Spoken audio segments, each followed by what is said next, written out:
श्रीमती मंजू कुमारी सौबिसो, पूछिए। धन्यवाद अध्यक्ष महोदय। ये ध्यान आकर्षण का जो जवाब आया है इससे मैं पूरी तरह से संतुष्ट नहीं हूँ। मेरे द्वारा ध्यान आकर्षण की सूचना के माध्यम से पूछे गए विषय पर सरकारी वक्तव्य से मैं संतुष्ट नहीं हूँ महोदय। मेरा पूरक प्रश्न यह है कि दिनांक 23/4/2021 को अनुसूचित जाति आयोग का कार्यकाल समाप्त हो गया। 4 वर्ष बीत जाने के बाद भी सरकार का वही स्टीरियोटाइप का जवाब आया है कि अनुसूचित जाति आयोग में अध्यक्ष, उपाध्यक्ष सहित 3 सदस्यों का मनोनयन प्रक्रियाधीन है। या कब तक प्रक्रियाधीन रहेगा या सरकार बतावे महोदय। ठीक। माननीय सदस्य। माननीय अध्यक्ष महोदय और माननीय सदस्यगण,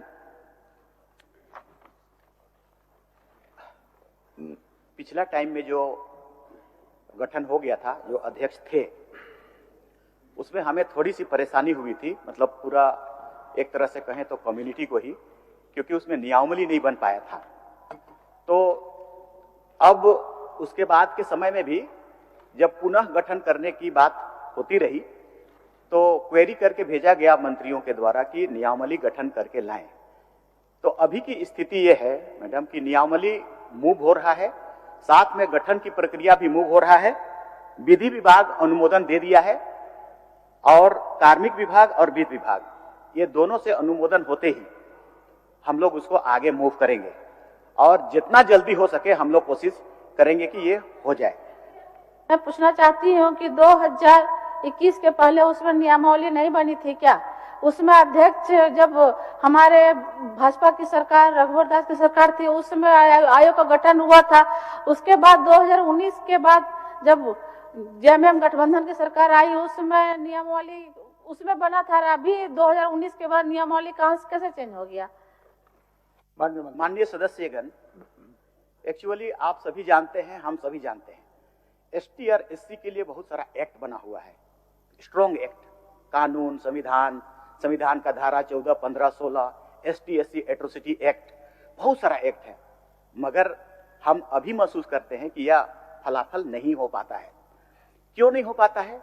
इम्प्लीमेंटेशन नहीं हो पाता है, क्योंकि इसको जैसे भी हो पदाधिकारीगण बना तो देते हैं, नियमावली भी बना देते हैं, एक्ट भी बना देते हैं, लेकिन हम सब उसको नियमावली को बेहतर तरीके से, इंटरप्रिटेशन बहुत ज्यादा रहता है, उसमें छेदा बहुत ज्यादा रहता है।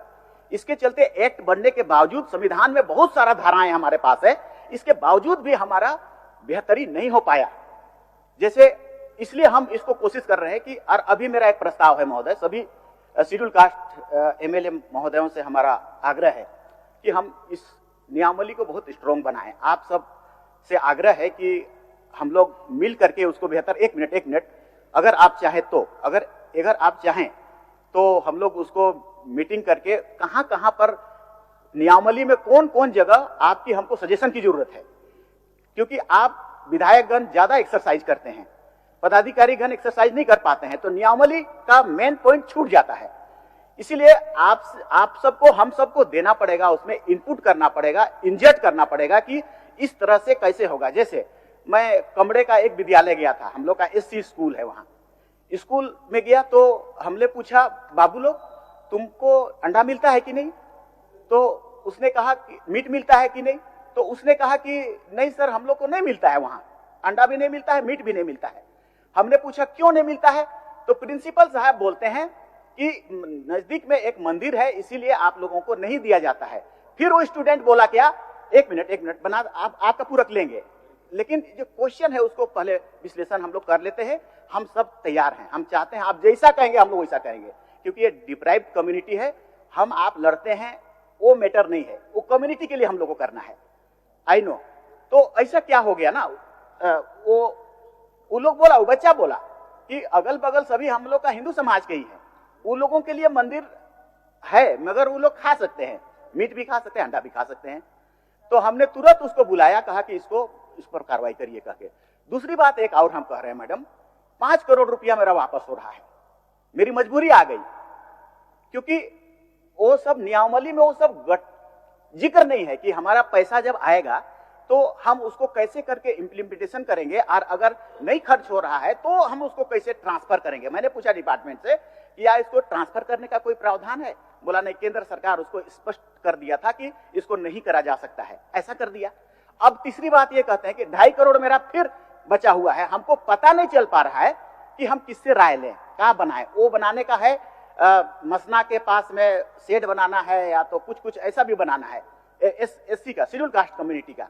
अब अगर हम लोग इस सब चीजों को बात करके एक साथ नहीं कोई निर्णय, फास्ट निर्णय करें तो डिप्राइव कम्युनिटी को उसको हरास होता है। तो अगर ऐसा आप लोग मानेंगे तो हम लोग कल से, अभी छोटा समय है, 5 दिन बचा हुआ है, तो सभी शेड्यूल कास्ट के एमएलए जितने हैं, हम लोग सब मिलके एक कॉम्पैक्ट ऐसा स्ट्रॉन्ग नियमावली बना दें जिससे कि कोई इंटरप्रिटेशन का जगह ही न रहे। ऐसा मैंने पिछले कई सालों से ऐसा पाया है, सब एक एक्ट में भी ऐसा हुआ जी। तो आप सुझाव मांग लीजिए, सुझाव मांग लीजिए उस नियम जी को solid बनाने आप के लिए। बताइए।